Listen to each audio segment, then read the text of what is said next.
과 어릴 때부터 함께 자란 마나엠과 사울이다.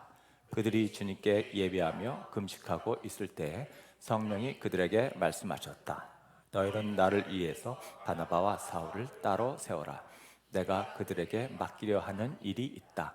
그래서 그들은 금식하고 기도한 뒤에 두 사람에게 안수를 하여 떠나 보냈다. 바나바와 사울은 성령이 가라고 보내심으로 실루기아로 내려가서 거기에서 배를 타고 키프로스로 건너갔다. 그들은 살라미에 이르러서 유대 사람의 여러 회당에서 하나님의 말씀을 전하였다. 그들은 요한도 또한 조수로 데리고 있었다. 그들은 온 섬을 가로질러 바보에 이르렀다. 거기서 그들은 어떤 마술사를 만났는데 그는 거짓 예언자였으며 바 예수라고 하는 유대인이었다. 아멘. 자, 한 주간 또 만났으니까 축복 빌어주십시오. 하늘 복 많이 받으세요. 땅의 복도 많이 많이 받으세요. 혹시 들어오실 때 입구에서 그 선교 그 지도 다들 한 장씩 챙기셨죠? 네. 아마 계속해서 이제 선교 관련된 메시지를 전할 거라서 저기 주보함에 여러분 이름이 있는지 모르겠습니다. 주보함에 이렇게 꽂아놨다가 네, 거기서 오실 때마다 이렇게 챙기시면. 자, 음성 따라 사는 삶. 우리가 예수님을 주님으로 영접하면 정말 놀라운 일이 생기죠. 그 영접하는 순간 하나님의 영이 우리 가운데 들어오신다. 그래서 우리가 성령의 사람이 된다. 이것은 그렇게 생각하는 것이 아니라 실제적인 사실이다. 그래서 우리 안에 성령이 들어오시기 때문에 우리가 성령으로 거듭난다. 새롭게 된다. 이런 말씀 여러분 다 알고 계실 겁니다. 그래서 성령이 우리와 함께 하시기 때문에 우리 안에는 이전까지는 내가 하고 싶은 대로 살았다가 내 마음대로 살았다가 이제는 왠지 내 안에 성령께서 뭔가 내 마음을 주도하기 시작하고 이끌기 시작하기 때문에 나도 모르게 조금씩 내가 변화되어져 가는 삶을 살게 되죠. 거룩한 변화. 그래서 우리가 이 성령의 뜻에 따라서 살아가는 것이 굉장히 중요합니다. 그죠? 우리가 이것을 또 하나님의 음성을 듣는다 라는 것이 그런 거 아닙니까? 하나님의 음성을 듣는다는 것은 성령이 이끄는 대로 따라간다. 그러니까 우리가 하나님의 음성을 듣는 것은 당연하죠. 당연히 하죠. 사실 우리는 굉장히 우리가 인간이 똑똑하고 잘난 것 같지만요. 사실 우리는 인간 수준의 지혜와 능력밖에 없어요. 인간 수준의 지혜와 능력만 가지고 우리가 삽니다. 그러니까 우리의 지혜와 능력은 우리 수준의 한계가 있기 때문에 이 능력밖에 살지 못하고요. 열심히 살아도 결국은 우리가 갖고 있는 한계에서 사는 거예요. 그 한계도 다 발휘하지 못하고 사실 삽니다. 그러니까 늘 그냥 허덕이면서 사는 거예요. 고만고만하게 사는 거예요. 우리가 모든 세상 사람들이 그렇게 살아가고 있죠. 그래서 우리는 하나님의 자녀가 됐기 때문에 우리는 우리가 가지고 있는 능력과 지혜와 지식의 한계가 아니라 하나님이 주실 수 있는 지혜와 능력의 그 한계로 우리가 나아가야 됩니다. 그러면 우리는 전혀 다른 놀라운 삶을 살 수 있는 거예요. 하나님은 사실 우리가 평범하게 허덕이면서 살기를 원하지 않으시거든요. 자녀가 됐으니까. 여기도 자녀 낳았을 때 너는 그냥 근근히 먹고 허덕이면서 살아라. 그러다가 죽어라. 이런 부모 마음이 어디 있겠어요. 넌 나보다 더 공부도 더 잘하고 이 세상에서 정말 이름도 떨치고 뭔가 세상에 유익을 끼치는 그런 정말 멋진 사람이 돼서 살아라. 이런 소망 갖지 않아요? 자녀들에게. 하나님도 당연히 우리가 하나님의 자녀가 되면 당연한 거예요. 그냥 근근히 허덕이면서 먹고 사느라 자기의 지혜와 능력 다 그만큼 발휘하면서 하는 게 아니라 하나님의 자녀가 됐으니 하나님이 주시는 그 하나님 크기의 능력만큼, 지혜만큼 살기를 원하시는 거예요. 당연한 겁니다. 자, 그래서 우리는 이 가치 있는 삶을 살아야 되는데 하나님만이 줄 수 있는 지혜와 능력을 우리가 힘입어야 된다는 거죠. 그래서 하나님의 원하시는 지시와 하나님의 인도하심, 하나님의 도움을 받을 때에 우리가 그런 삶을 살 수 있다는 거예요. 그죠? 그래서 우리가 하나님의 음성을 귀 기울이고 순종하며 살려고 하는 거죠. 그래서 여러분들 살면서 아마 그런 경험 했을 거예요. 뭐 관계에서도 어려움이 있고, 뭐 사업에서도 어려움이 있고요. 뭐 경제적으로도 어려움이 있고, 우리가 다 그런 어려움들이 있고, 그런 문제들을 내가 내 지혜로, 내 능력으로 해결하려고 참 애쓰지 않습니까? 그러나 그게 잘 되질 않죠. 잘 되지 않죠. 우리의 힘으로는 잘 되지 않습니다. 그런데 이런 것들이 내가 하나님의 음성에 귀 기울이고 하나님의 능력과 지혜를 믿고 그 뜻에 따르고 순종하기 시작하면 이런 문제들이 해결이 된다라는 거예요. 정말 저는 그게 참 놀라운 것 같아요. 정말 원수 같은 사람이 있거든요. 꼴 보기 싫은 사람. 네, 그런 사람들이 있는데 저도 몰랐어요. 제 안에 언제 그런 거 있는지. 이야, 하나님이 나를 위해서 저 사람 붙여주셨구나. 나 성장시키려고. 여러분, 이런 생각을 갖는다라는 것은 우리 힘으로 되는 게 아니거든요. 이런 변화들이죠. 그래서 우리가 하나님의 음성에 귀 기울이고 음성 따라서 살면요, 우리는 문제가 나도 모르게 해결되기 시작해요. 그게 참 신비로운 겁니다. 이런 하나님의 놀라운 은혜를 우리가 맛봐야 믿음도 성장하는 거잖아요. 그리고 점점점 나도 모르게 행복하다라는 고백이 나도 모르게 나옵니다. 제가 예전에는요, 한숨을 정말 많이 쉬며 살던 그런 시절도 있었어요. 나도 몰랐어, 내가 한숨을 그렇게 많이 쉬는지. 근데 주변 사람들이 그래요. 야, 넌 왜 한숨을 그렇게 쉬냐? 나도 모르게 습관처럼 이렇게 내가 한숨을 쉬더라고요. 이때 내가 하나님을 믿고 살았던 때거든요. 여러분, 하나님의 음성에 순종하며 하나님 뜻에 살다 보면요, 나도 모르게 내 지혜와 한계를 넘어서는 놀라운 하나님의 은혜가 나를 주도하며 모든 문제들이 하나씩 벗겨지고 해결됩니다. 나도 모르게 행복해지고 늘 얼굴에 웃음이 늘 끊이지 않고 말할 때마다 긍정적인 말이 나오게 되고, 여러분, 그런 내가 할 수 없는 그런 능력들이 나오는 거예요. 오늘 우리 바나바와 사울이 선교 여행을 떠나는 이제 시작점이 있습니다. 첫 기록인데요. 이 선교 여행에서 이제 엄청난 열매들을 맺는데 그 열매 중에 하나가 뭐냐면 총독이 예수를 믿게 된 그런 사건이 나와요. 하나님의 음성에 귀 기울이고 순종했기 때문에 여러분, 이런 놀라운 결과들이 나오는 거거든요. 한번 살펴보도록 하겠습니다. 자, 안디옥 교회에서 바나바와 사울이 같이 교회에서 이제 목회를 하잖아요. 그러다가 성령님의 지시를 따라서 선교 여행을 이제 떠나게 되는 그런 거예요. 그래서 여러분 나눠준 지도를 보게 되면은 네, PPT에도 제가 지도를 좀 보내긴 했습니다. 네, 키프로스, 저기 지도에서는 구브로라고 표현되어 있죠. 네, 구브로가 키프로스입니다. 자, 성령님이 구브로로 가라, 이런 거예요. 그래서 구브로에 있는 섬으로 간 거죠.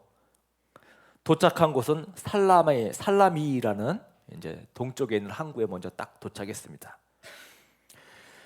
도착해서 평소에 하듯이 유대인들의 회당이 여기도 있었나 봐요. 그래서 유대인의 회당에 들어가서 유대인을 대상으로 전도 활동을 이제 막 한 거죠. 바나바와 사울이. 그러고 나서 그 섬을 이제 내륙을 쫙 가로질러 가지고 서쪽으로 쫙 가서 바보라고 하는 곳으로 갑니다. 네, 이름이 조금 바보라고 하니까 웃긴데 원래 파포스죠. 원어는 파포스라고 하는 그 섬으로 이제 가게 됩니다. 거기서 마법사를 한 명 만나요. 이름이 바예수입니다. 바예수. 이 마법사의 정체에 대해서 아주 논란이 좀 있습니다. 이 마법사는 어떤 토속 신앙을 가지고 있는 어떤 신을 믿는 그런 마법사인데요. 어떤 무당 같은 점쟁이 같은 사람이죠. 근데 확실한 것은 이 마법사가 능력을 갖고 있다는 거예요. 네, 그러니까 진짜 신통한 사람이었던 겁니다. 능력이 나와요. 근데 그 능력이 예수님의 이름으로 나오는 거예요. 예수님의 이름으로 신통한 능력이 나오는 그런 마법사예요. 자, 왜 그런가 하면은 이 사람을 뭐라고 묘사하면 거짓 예언자라고 묘사를 하고 있어요. 사도행전 6절에 13년 6절에 거짓 예언자다 이렇게 표현하고 있습니다. 여러분, 거짓 예언자. 여러분, 예언자는 하나님의 말씀을 대신 전하는 사람이 예언자잖아요. 거짓 예언자는 하나님의 말씀을 엉뚱하게 다르게 전하는 것이 거짓 예언자예요. 하나님의 말씀을 받았다고 하지만 사실은 사탄이나 악령의 생각이나 말을 전하는 것이 거짓 예언자입니다.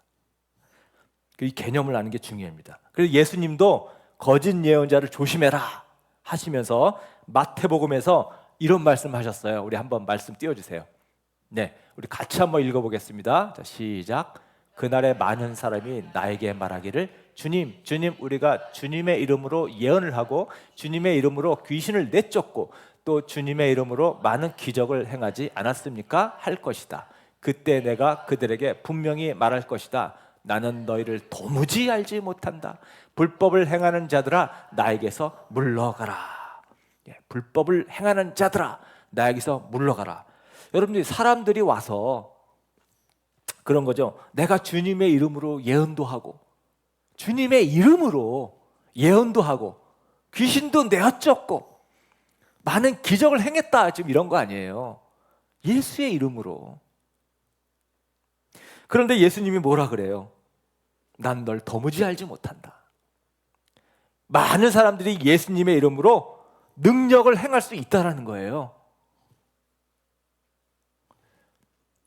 이게 거짓 예언자입니다. 이 예수님이 이 사람을 지금 거짓 예언자라고 그랬어요. 거짓 예언자는 사이비가 아닙니다. 사이비는 전혀 다른 유사 종교가 사이비고요. 네, 이런 걸 우리가 이단이라고 하는 거죠.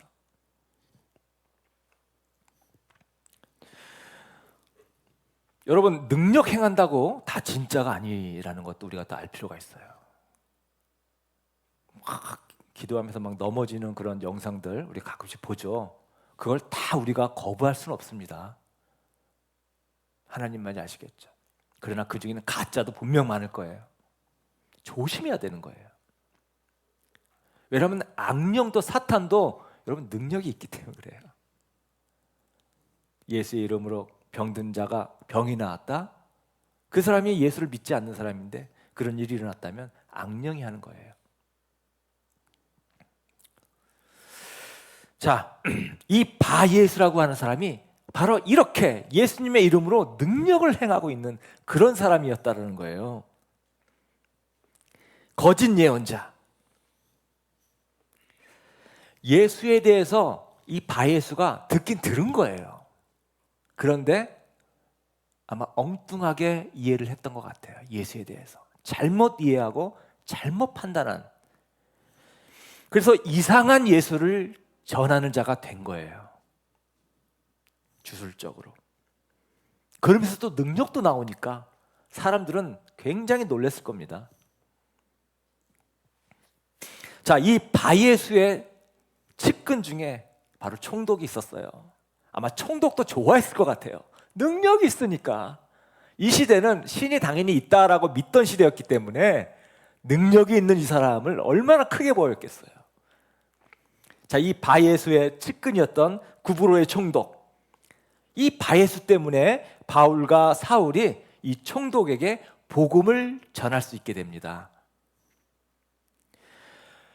근데 바예수가 이 바나바와 사울이 총독에게 전하는 예수의 복음을 제대로 이제 듣게 되는 건데, 자기가 알던 예수에 대한 복음과 틀린 거예요. 다른 거예요. 그러면 거기에 자기가 마음을 바꿔야 되는데 자기 확신이 있어요. 왜? 자기 또 능력이 막 나타나거든. 그러니까 자꾸 끼어들어가지고 야 그거 아니야, 예수는 그런 게 아니야 하면서 자꾸 자기 주장을 이제 막 이렇게 막 설득하려고 오히려 하는 거죠. 오히려 총독을 전도하는데 방해가 되는 거예요. 회방을 놓으니까 8절에 이렇게 얘기를 합니다. 그런데 이름을 엘루마라고 번역해서 부르기도 하는 그 마술사가 그들을 방해하여 총독으로 하여금 믿지 못하게 하려고 애를 썼다. 네. 자, 바울이 그래서 어떻게 반응하느냐? 9절 10절. 그래서 바울이라고 하는 사울이 성령으로 충만하여 마술사를 노려보고 말하였다. 너 속임수와 악행으로 가득 찬 악마의 자식아, 모든 정의의 원수야. 너는 주님의 바른 길을 굽게 하는 짓을 그치지 못하겠느냐. 이렇게 이제 혼을 내죠. 저기서도 주님의 바른 길을 막는다라고 표현하지 않았죠. 굽게 하는 짓을 그치지 못하겠느냐. 네, 예수님에 대한 복음을 잘못 전하고 있는 걸 얘기하는 거예요. 예, 굽게. 즉 이단이죠. 이단. 끝에 가서 살은. 복음을 변형시켜서 전하는 그런 바예수에 대해서 너는 주님의 바른 길을 지금 굽게 말하고 있다. 그렇게 지금 혼을 내고 있는 거예요. 이어서 11절에 계속해서 뭐라고 말하나? 보아라, 이제 주님의 손이 너를 내리실 것이니 눈이 멀어서 얼마 동안 햇빛을 보지 못할 것이다. 그러자 곧 안개와 어둠이 그를 내리덮어서 그는 앞을 더듬으면서 손을 잡아 자기를 이끌어줄 사람을 찾았다. 즉시로 바예수의 눈이 시력을 잃게 되는 그런 사건이 일어나게 된 거죠. 자, 이것을 본 총독의 반응이 어떻게 됐을까요? 함께 읽어보겠습니다. 시작. 총독은 그 일어난 일을 보고 주님을 믿게 되었고 주님의 교훈에 깊은 감명을 받았다. 이렇게 기록하고 있습니다. 여러분, 이 총독이 복음을 들어서가 아니라 일어난 일을 보고 그래서 주님을 믿게 되었다. 이렇게 얘기를 하고 있죠. 여러분, 이렇게 해서 전도가 되는 것을 능력 전도라고 합니다. 능력 전도. 하나님의 놀라운 이런 능력을 체험하는 거죠. 눈으로 보면서 예수님을 믿게 되는 거. 능력 전도. 총독이 이 바예수도 대단히 대단하고 위대한 그런 마술사로 알고 있었는데, 아니 바나바와 사울 앞에서 꼼짝을 못하는 거예요. 이야, 이 바나바와 이 사울이 전하는 이 예수라고 하는 이 사람이 대단한 분이구나 하면서 바로 예수를 믿게 된 거예요. 이게 능력 전도입니다. 전도에는 여러 가지 방법이 있어요. 보통 교회들이 제일 많이 하는 게요, 부흥 집회죠. 지인들 초청해서 하는 그런 집회입니다. 저도 여기저기 다니는 게 바로 이런 전도 집회 대부분. 또는 1대1로 복음을 전하는 전도 폭발 훈련 받아가지고 1대1로 복음을 전하는 그런 전도 방식도 있고요. 우리 가정교회처럼 관계 전도하는 방법도 있습니다. 또 하나가 바로 이 능력 전도의 능력. 이적과 기사를 통해서 하나님의 능력을 체험해서 믿게 되는 겁니다. 어떤 전도 방법이 가장 좋으냐? 그때마다 하나님이 사용하시는 것 같아요. 교회마다 다르고 시대마다 역사적으로 하나님께서 다르게 쓰시는 것 같아요. 여러분, 우리 가정교회는 성경적인 교회를 추구하고 그래서 관계에 전도한 관계에 기초한 전도를 우리가 하고 있죠. 저는 가끔씩 저도 그런 기도합니다. 하나님, 제가 기도하면 기적이 일어나게 해주세요. 좀 이런 능력 전도가 우리 교회는 정말 필요하다는 생각하거든요. 여러분, 작은 교회일수록 사실은 이러한 것들이 필요하기도 하거든요. 정말 안 깨지는 분이 있잖아요. 안 깨지는 분. 저 사람 절대 믿음이 들어갈 것 같지 않은 그런 분들, 우리가 4년 가까이 기도했지만 전혀 믿을 것 같지 않은 이런 분들 놀라운 기적이라도 보게 되면, 맛보면 혹시라도 마음이 변해서 믿게 되지 않을까, 이런 생각을 하니까 저도 모르게 하나님, 좀 제가 기도하면 기적이 일어나는 그런 일 좀 일어나게 해주세요. 이런 기도도 제가 간간히 하게 되더라고요. 여러분들도 저를 위해서 기도해 주십시오. 우리 목사님이 기도하면 기적, 치유가 일어나게 해주시고 놀라운 은혜가 일어나게 해달라고. 여러분, 그러나 꼭 이런 기적 같은 일이 꼭 사역자에게만 일어나는 것은 아니죠. 네. 목회자가 모든 은사를 다 가질 필요는 없습니다. 너무 많이 가지면요, 교주가 돼요. 바람직하지 않아요, 사실. 여러분, 교회는 이 그리스도의 이 몸된 몸이라고 우리가 성경에서 표현하죠. 우리가 다 지체다 이렇게 얘기를 하고 있잖아요. 나 혼자 내가 뭐 눈 역할하고 귀 역할하고 발 역할하고 혼자 다 하면 그건 좀 공동체로 건강하지 못하죠. 우리 성도님들이 모두 각각 주님이 주신 은사를 다 발휘하면서 이 몸의 역할을 감당하는 거잖아요. 그게 정말 주님이 원하시는 교회고, 또 주님이 우리가 정말 꿈꾸는 그런 교회의 모습이기도 하죠. 그렇기 때문에 이 목회자가 모든 은사를 더 많이 가져야 된다, 여러분 꼭 그럴 필요도 없고요. 그거 별로 바람직하지 않습니다. 그래서 여러분들도 많은 은사를 가져야 되고요.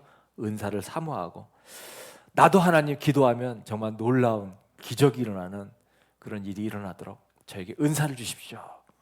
여러분들도 자신을 위해서 계속 기도하십시오. 은사는 사모하는 자에게 주어진다고 했잖아요. 그래서 우리 교회가 이런 기적과 기사가 일어나는 그런 교회가 정말 되었으면 좋겠습니다. 능력이 나오는 그런 교회가 됐으면 좋겠어요. 여러분, 이런 능력과 기사가 일어나는 그런 교회가 되려면 첫 번째, 하나님의 음성을 우리가 들을 수 있어야 됩니다. 다음 PPT 넘겨주세요.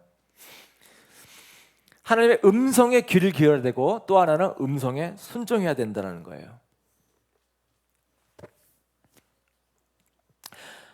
우리가 능력 있는 삶을 살지 못하는 이유 중에 하나는요, 우리가 음성을 듣는 것까지는 되는데 내 마음속에 작동하는 성령님의 음성에 반응하는 것까지는 됐는데 순종의 단계에서 우리가 많이 무너져요. 그 음성 듣는 것이 문제가 아니라 순종을 못하는 데 있습니다. 어떤 사람이 낭떠러지에서 떨어져가지고 쭉쭉쭉쭉 내려가는데요, 밑에 절벽에 나무가지가 쫙 뻗어 있어가지고 그걸 딱 잡았어요. 그래서 대롱대롱 매달려 있었습니다. 그래가지고 하나님께 기도했어요. 하나님, 저 좀 살려주세요. 간절히 기도했어요. 그때 하나님이 그래, 내가 살려줄게 그러시면서 그 나무 잡고 있는 손을 놔라. 그럼 내가 받아주마 이랬습니다. 이때 이 사람이 짧게 깊게 기도하다가 하나님, 다른 사람이 나를 구해주게 해주세요 이렇게 기도했대요.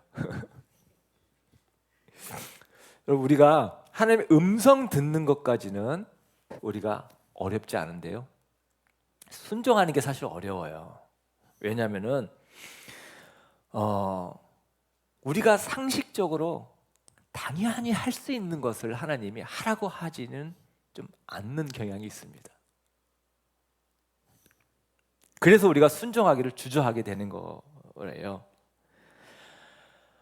당연히 할 수 있는 거, 그러니까 우리의 능력과 지혜를 초월하는 것이기 때문에 그래서 순종이 어려운데, 뭐 당연히 할 수 있는 거, 상식적인 거, 마땅한 거, 이런 걸 하나님께서 우리에게 하라고 하시지는 않거든요.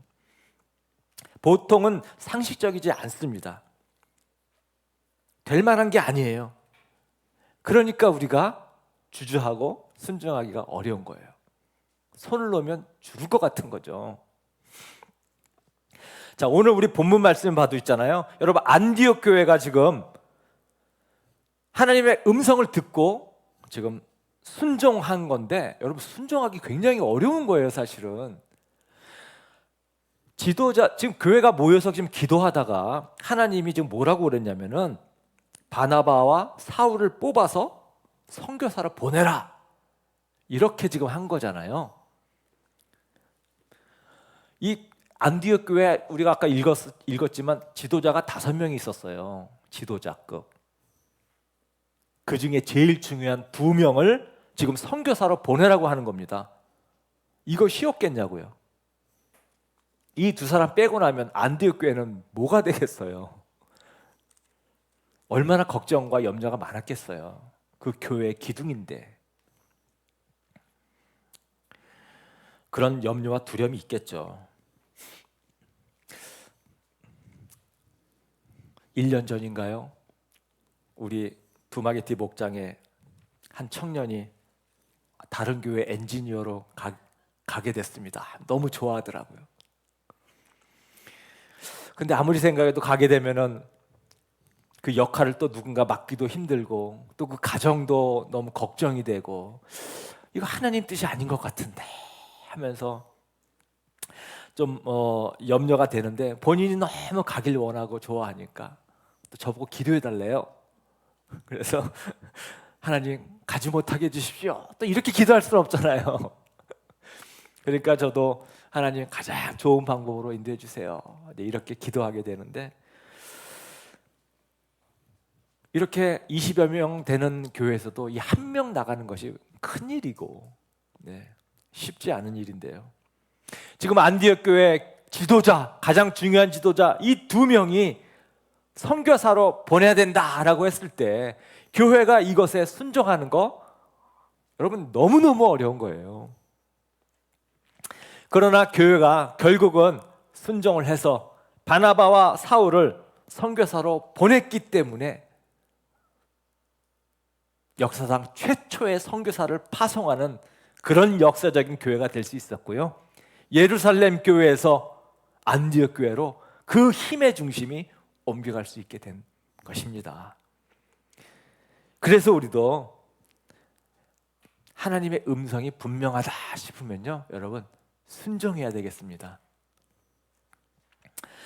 그래서 바울과 사울이 이런 전도 능력이 가능했던 거예요. 순종했기 때문에. 마법사가 자꾸 방해할 때 바울이 아까 이렇게 얘기했다고 했습니다. 다음 삐삐 넘겨주세요. 너도 속임수와 악행으로 가득 찬 악마의 자식아, 모든 정의의 원수야, 너는 주님의 바른 것을 굽게 하는 짓을 그치지 못하겠느냐. 보아라, 이제 주님의 손이 너를 내리칠 것이니 눈이 멀어서 얼마 동안 햇빛을 보지 못할 것이다. 바울이 이런 얘기를 했을 때요, 순간적으로 갑자기 화가 나서 내뱉은 말이 아니라는 생각이 들어요. 왜냐하면 9절에 이런 구절이 먼저 있기 때문에 성령의 지시를 받았다는 생각이 듭니다. 자, 그래서 바울이라고 하는 사울이 성령으로 충만하여 마술사를 노려보고 말하였다. 이런 상황에서 마술사에게 한 말이거든요. 복음을 자꾸 총독에게 전하는데 이 마술사가 자꾸 엉뚱한 말로 회방 놓고 방해하니까, 그때 아마 이 바나바 사울이 속으로 성령님 어떻게 하면 되죠? 어떻게 해야 될까요? 순간적으로 기도했겠죠. 그러니까 성령님께서 야, 눈이 멀게 할 테니까 네가 선포해라, 뭔가 지시를 주었던 것으로 그렇게 생각이 됩니다. 그래서 선포를 한 거잖아요. 주님의 손이 너를 내리칠 것이니 눈이 멀어서 얼마 동안 햇빛을 보지 못할 것이다. 자기가 하고 싶어서 하는 말이 아니라 성령의 인도함을 받아서 그대로 전한 것입니다. 여러분, 이 말에 순종하는 거 쉽지 않았겠죠. 그죠? 눈이 멀 거라고 했는데 만약에 선포했다가 눈이 알멀면 어떡하지? 이런 걱정이 먼저 들지 않겠어요? 멀뚱멀뚱 계속 쳐다보면 어떡하지? 이런 걱정, 두려움 있지 않았겠어요? 그러나 이런 두려움을 넘어서서 순종했기 때문에 놀라운 일이 일어났던 것이죠. 여러분, 우리도 하나님의 능력 있는 삶을 살기 원하면요, 바로 이렇게 하나님이 음성이 확실하다 할 때는요, 그냥 순종하는 겁니다. 상식적으로 좀 이상하고 좀 어긋난다 싶고 정말 이게 될까라고 하는 가능성이 좀 희박해 보여도 이게 하나님의 음성이다라는 분명한 확신이 든다면요, 여러분 그냥 순종하는 겁니다. 하나님은 우리가 허덕이면서 살기 원하지 않으세요. 우리가 가지고 있는 우리만의 능력과 지혜의 한계에 갇혀서 살길 원하지 않습니다. 하나님은 우리를 벗어나는 초자연적인 능력, 지혜를 갖는 그런 파워 있는 삶을 살기를 원하십니다. 이것이 사실은 우리가 가질 수 있는 놀라운 우리의 특권이에요. 그래서 여러분들 뭐 늘 그렇게 살려고 우리 애쓰지만 다시 한번 내 삶을 돌아보면서 혹시라도 내가 지금 닥쳐있는 문제 앞에서 나의 생각과 나의 지혜로 자꾸만 이것을 해결하려고 애쓰는 것은 아닌가. 네. 시선을 하나님께 두면서 하나님의 음성을 들으려고 좀 애쓰시고 음성에 순종하시는 여러분 되기를 축원합니다. 여러분, 우리에게 하나님은 이 막다른 골목 같은 그런 상황에 내가 몰려 있을 때는 이런 생각도 하는 거 좋은 것 같아요. 하나님이 날 위해서, 정말 나를 위해서 이런 한계 가운데 몰아가시는 것은 아닌가. 네 힘으로 네 지혜로 살면 너는 시시하게 살다가 그렇게 끝나는 거 아니냐? 네가 하나님의 아들이고 딸이고 정말 왕 대신 하나님의 자녀인데 왕자 공주답게 살아야 되지 않느냐? 위대한 그런 삶이 너에게 있지 않느냐? 네 노력과 네 지혜로만 자꾸 하려고 하는 것 이제는 포기하고 나에게 맡겨라. 우리 한번 근사한 삶을 살아보자. 위대한 삶을 살아보자. 여러분, 이러한 하나님의 초대 음성이 인지도 모르겠습니다. 그래서 여러분, 하나님의 음성이 들릴 때는요, 순종하셔서 정말 내가 생각할 수 없고 내가 할 수 없는 내 능력으로 불가능한 그러한 일들이 이루어지는 놀라운 역사를 체험하시는 여러분 모두가 되시기를 예수님의 이름으로 축원합니다. 아멘.